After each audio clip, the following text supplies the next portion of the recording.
Good morning, Oklahoma, and welcome to Cow-Calf Corner.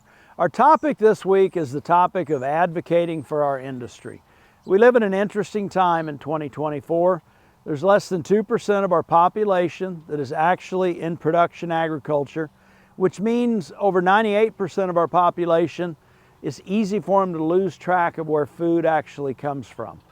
We find it interesting in a lot of consumer surveys anymore that when consumers hear about things like beef quality assurance certification, it really boosts their image of beef as a production industry and beef as a product. It raises their opinion of us as beef producers.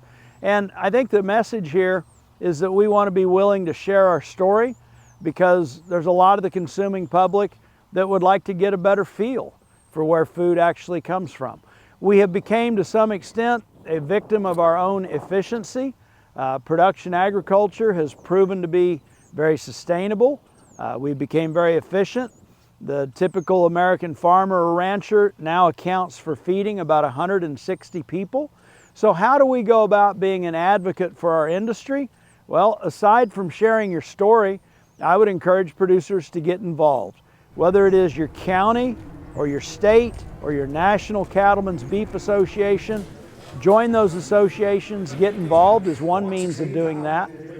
You can also go online and get your Masters of Beef Advocacy, which is a really effective tool for learning how to advocate for your industry. Other trainings you can get online. I know in past months we've talked about BQA certification, but you can go online and get that certification. That does a lot to boost the image of beef production in the eyes of consumers. And again, be willing to share your story. We have to be willing to embrace that beef production in this country has proven to be very efficient, very sustainable, and with all the technology and animal husbandry skills and knowledge that we have banked to this point, the beef industry really has a positive story to share and to tell. As always, I appreciate you joining us on Cow-Calf Corner.